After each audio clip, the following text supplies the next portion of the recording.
Assalamualaikum warahmatullahi wabarakatuh. Perkenalkan, nama saya Ignatius Bias Galih Prasadya, salah satu dosen program studi bisnis digital di Politeknik Bakti Semesta Salatiga. Video ini saya buat untuk memenuhi salah satu persyaratan dosen di tahun 2025, yaitu pernyataan diri dosen dalam unjuk kinerja Tridharma Perguruan Tinggi atau PDD UKTPT sertifikasi dosen 2025. Pada kesempatan ini saya akan memperkenalkan salah satu mata kuliah, yaitu manajemen pemasaran, yang sangat penting dalam dunia bisnis modern. Manajemen pemasaran adalah mata kuliah yang membekali mahasiswa untuk merancang, menganalisis, dan mengevaluasi strategi pemasaran secara efektif di dalam dunia modern saat ini. Di era digital, pemahaman pemasaran tidak hanya terbatas pada konsep 4P, tetapi juga mencakup pemanfaatan teknologi digital yang menunjang bisnis-bisnis yang ada di masyarakat. Salah satu contohnya adalah bisnis UMKM yang diharapkan ke depan mampu secara kreatif dan mandiri bisa membantu masyarakat pada umumnya nantinya. Mata kuliah manajemen pemasaran sendiri menggunakan pendekatan project based learning. Diharapkan nanti mahasiswa akan mampu kerja lapangan. Sebagai contoh, mereka akan turun ke dunia industri, mengetahui apa saja kebutuhan yang dibutuhkan dalam pemasaran UMKM, seperti membuat konten, kemudian memasarkan ide bisnis melalui platform media sosial ataupun website. Melalui mata kuliah ini, mahasiswa diharapkan mampu memahami konsep dasar dan strategi pemasaran modern, dan kemudian rencana pemasaran yang efektif untuk menunjang bisnis tersebut. Saat ini saya akan menyampaikan video simulasi tentang pengajaran di mata kuliah manajemen pemasaran. Assalamualaikum warahmatullahi wabarakatuh. Selamat siang teman-teman. Siang, Pak. Apa kabar? Baik. Baik, terima kasih atas kedatangannya teman-teman. Jadi ini adalah pertemuan pertama kita. Hari ini kita akan membahas tentang mata kuliah manajemen pemasaran, teman-teman. Sebelum saya masuk materi, ya kita harus melihat dulu rencana pembelajaran semester ya. Dalam satu semester ke depan teman-teman akan belajar tentang manajemen pemasaran. Terkait ada subtopik yang akan teman-teman pelajari nantinya. Oke, jadi mata kuliah ini membahas tentang bagaimana aktivitas pemasaran dilaksanakan ya.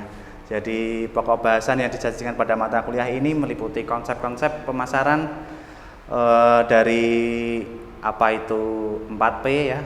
Kemudian ada 7P juga. Kemudian teman-teman nanti akan belajar identifikasi pasar mulai dari analisis lingkungan. Teman-teman juga akan belajar riset pemasaran. Jadi sebelum teman-teman nanti menentukan bisnis apa yang tepat, teman-teman harus lihat dulu apa kebutuhannya, seperti itu ya. Kemudian teman-teman juga akan belajar perencanaan strategis ya, yang berorientasi serta bagaimana strategi pemasaran digital ya itu dijalankan dengan baik sesuai perkembangan zaman.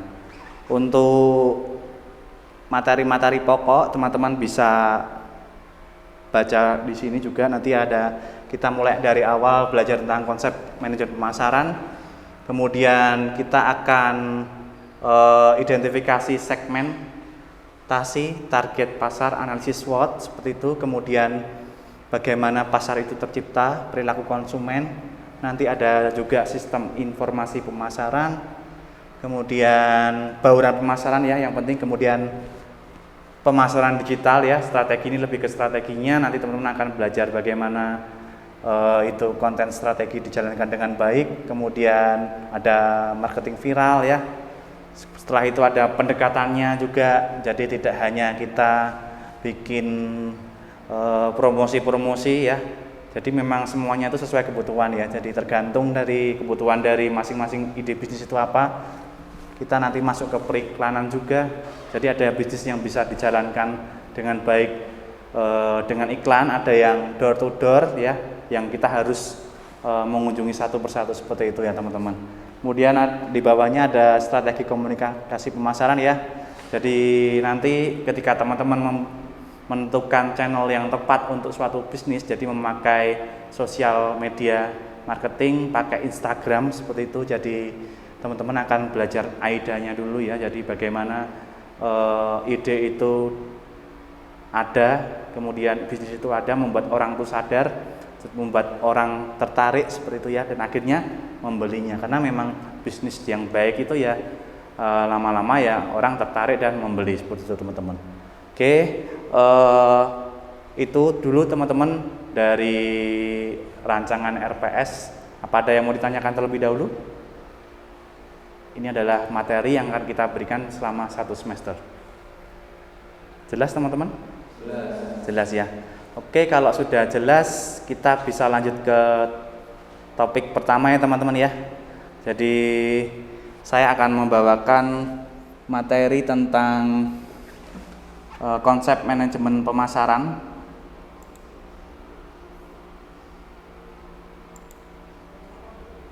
Oke. Jadi konsep dasar tentang manajemen pemasaran ya, itu saya kutip dari Philip Kotler, Kevin Lane Keller di edisi ke-13 di modul tersebut. Oke. Nah, teman-teman, jadi pada dasarnya ketika kita membuat suatu produk ya ada yang dinamakan strategi marketing ya, teman-teman ya.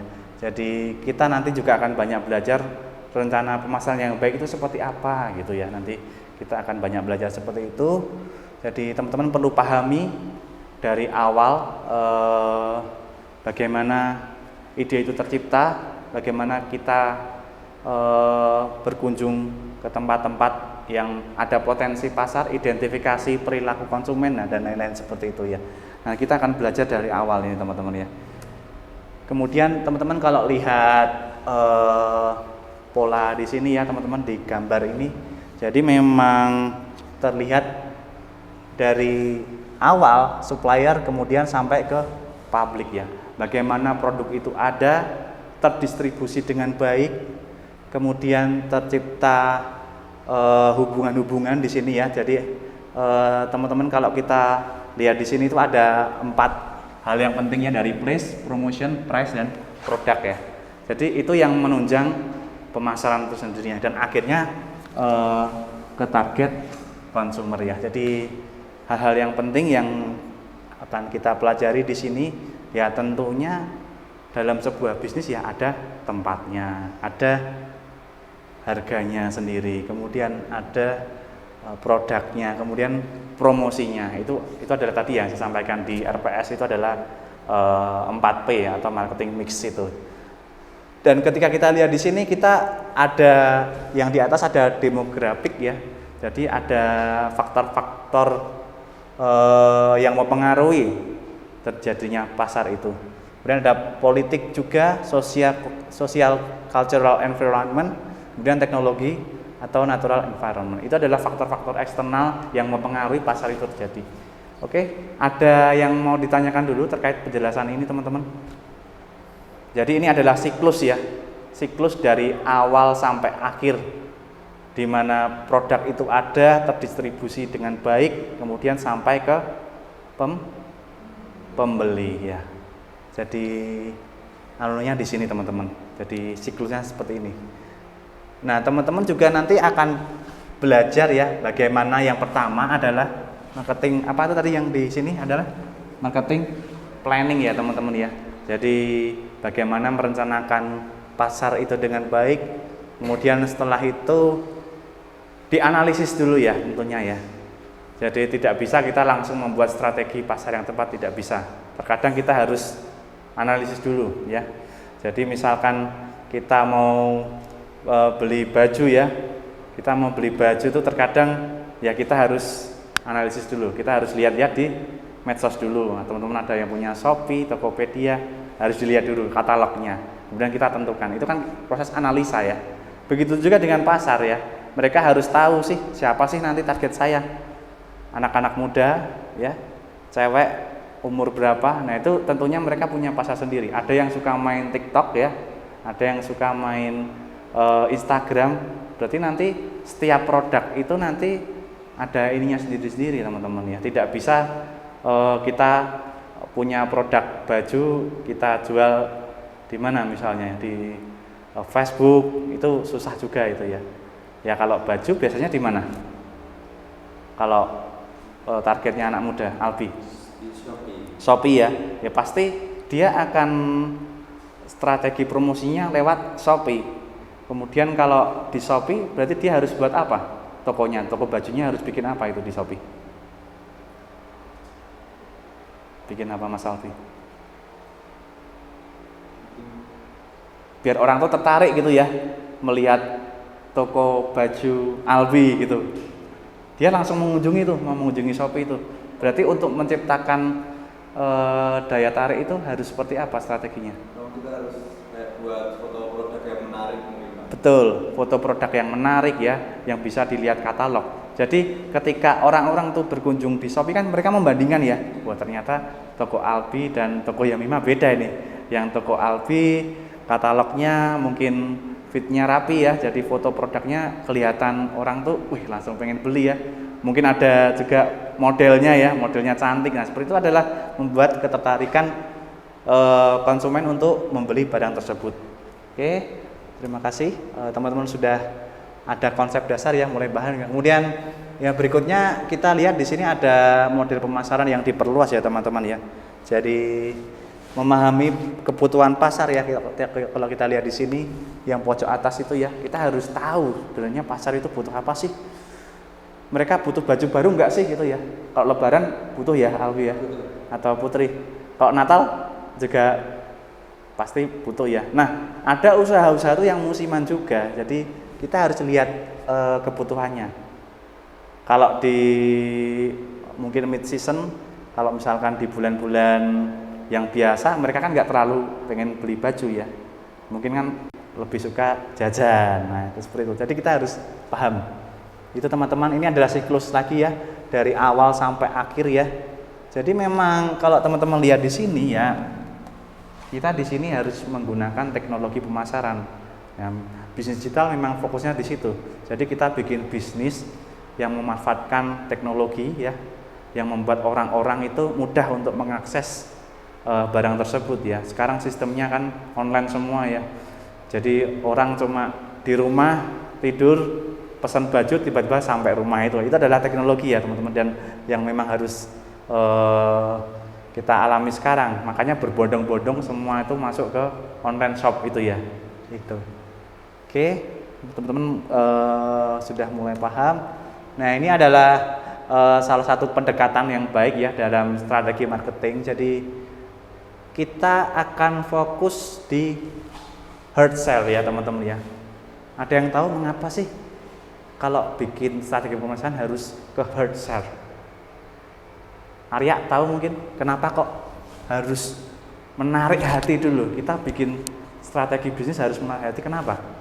Karena nanti customer-nya bisa berlanjutan dengan jangka panjang.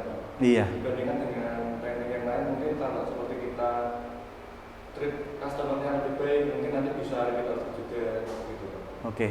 Jadi bagaimana kita menciptakan ketertarikan ya, kita kayak orang jatuh cinta ya, kita nembak hatinya orang, membuat orang itu beli produknya ya.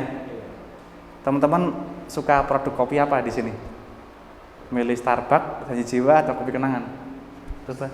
Kopi kenangan. Kopi Kenangan. Kenapa kamu kok pilih Kopi Kenangan? Karena kayak lebih tertarik ke situ aja Pak, soalnya mungkin lebih murah. Murah ya, Iya. daripada Starbucks ya, ya. Lebih murah, tapi enak nggak? Enak-enak aja. Enak ya? Iya. Oke. Jadi ternyata strategi hard sell itu membuat orang itu ya kalau sudah suka dia nggak pindah ke lain hati ya. Iya. Jadi nggak mau ke Starbucks karena mahal gitu ya.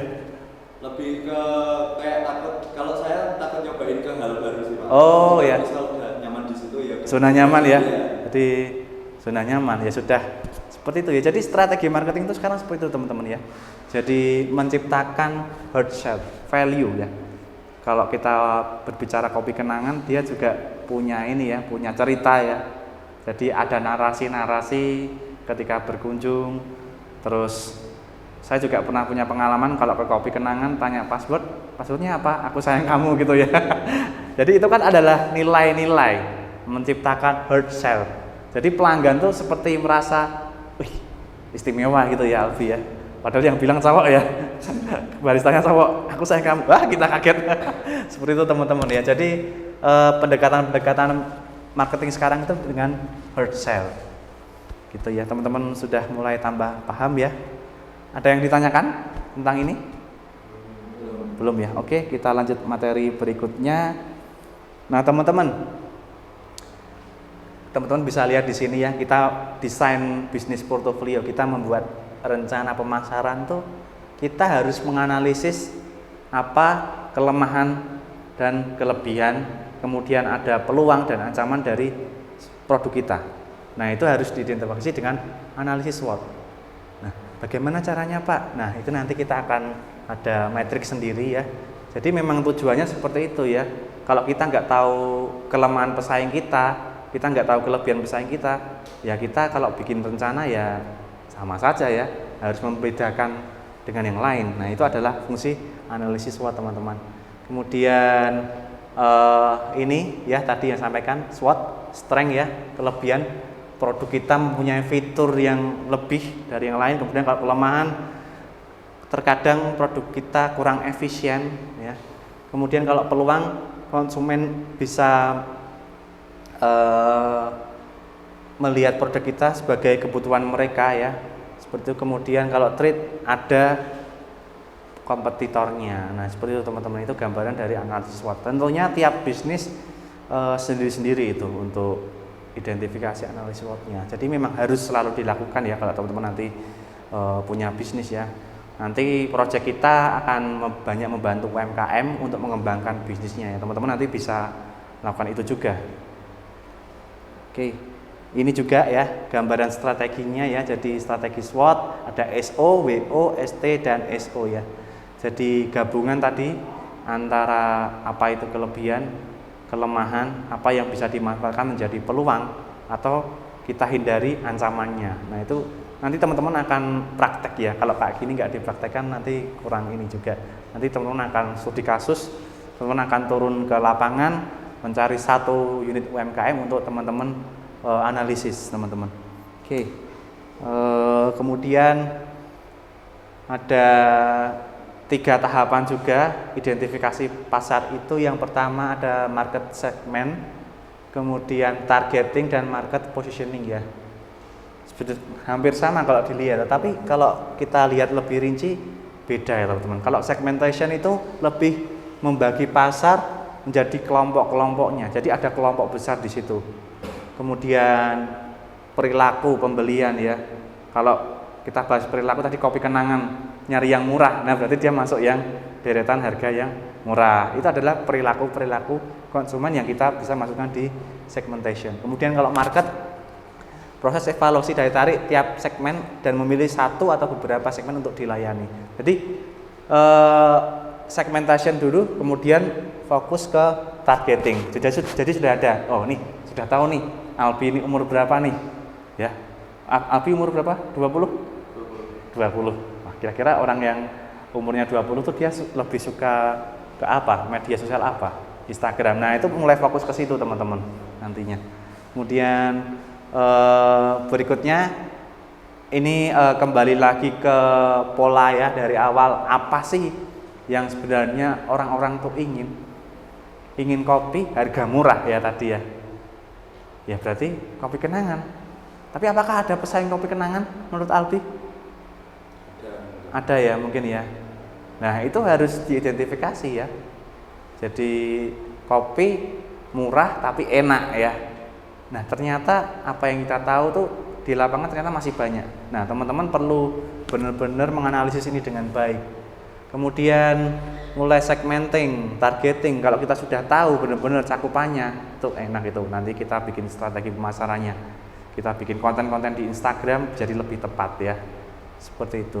Kemudian yang terakhir adalah positioning ya. Kita tahu kopi kenangan beda dengan Starbucks. Itu adalah positioning. Kalau di positioning itu sudah ada kompetitornya nanti. Seperti itu teman-teman. Oke. Dan kemudian produk, price, place, promotion harus selalu ada ya. Jadi memang suatu bisnis harus punya 4 ini. Nanti akan dikembangkan ke 7P. 7P itu nanti ada tambahannya seperti packaging, kemudian physical environment, seperti itu teman-teman. Oke, next. Nah, teman-teman, kita kalau lihat ini pasar. Nah, kita kembali lagi ya. Sebenarnya kita itu pasarnya siapa sih? Bicara kopi lagi. Karena tadi ya jelas sudah ada contohnya kopi kenangan. Kopi kenangan itu pasarnya apakah cuma anak muda? Ya. Menurut Bintang, orang tua juga suka minum kopi kenangan apa enggak? Suka juga. Berarti ternyata enggak cuma anak muda ya. Ternyata orang tua juga bisa menikmati kopi kenangan. Orang tua yang seperti apa? Apakah pegawai? Apakah pensiunan? Nah itu pasarnya sendiri-sendiri ya. Ada mass market, broad market, dan niche market ya. Nah, ketika kita sudah menemukan suatu bisnis yang berbeda, nanti masuknya ke mass market spesifik. Tentunya seperti itu ya. Kalau mass market pasar yang luas, ya kita tidak bisa bermain pasar yang luas ya. Kita misalkan sudah ada Indomie ya, kita mau saingan dengan Indomie ya. Sudah sampai luar negeri nggak bisa. Kita nyari pasar-pasar yang jarang disentuh ya. Yang terbaru ada mochi ya. Mochi itu bisa, itu masih pasarnya sedikit, bisa dimainin. Terus dulu tuh Putri pernah bikin apa tuh? Smoothies. Nah, smoothies itu masih bisa dimainin ya. Terus apa lagi yang pakai tepung-tepung itu ya? Mango apa itu ya? Teman-teman kan pernah punya pengalaman toh? Apa? Kayak sagu ya?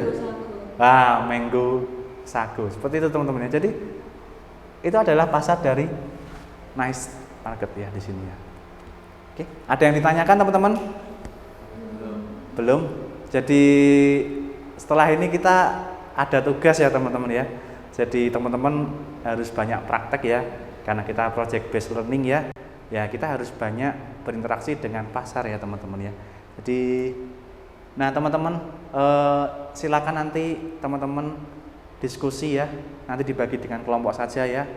Tiap kelompok bisa 2 atau 3, teman-teman nanti cari produk UMKM, kemudian teman-teman identifikasi SWOT-nya, jadi matriks tadi yang sesuai dengan materi saya, kemudian strateginya, SO, ST, seperti itu ya. Kemudian teman-teman juga analisis marketing mix-nya ya. Jadi ya memang seperti ini teman-teman ya, jadi ada konsep yang harus kita langsung implementasikan ya. Ada yang ditanyakan dulu? UMKM-nya seperti apa Pak? Boleh di industri makanan, boleh di kerajinan ya. Jadi banyak, atau fashion juga nggak apa-apa, yang dekat dengan lingkungan teman-teman. Yemima, paham ya? Dari awal sampai akhir ada yang mau ditanyakan? Belum ya? Oke, terima kasih teman-teman. Kalau sudah tidak ada yang ditanyakan, tolong dikerjakan dengan baik. Jika nanti teman-teman menemukan kesulitan, bisa konsultasi dengan saya langsung. Oke, kurang lebihnya saya mohon maaf. Sampai jumpa minggu depan. Sekian, wassalamualaikum warahmatullahi wabarakatuh. Demikian video yang bisa saya berikan mengenai kinerja pemasaran dalam praktek strategi pemasaran di era modern saat ini. Selanjutnya saya mengucapkan terima kasih kepada tim penilai sertifikasi dosen tahun 2025.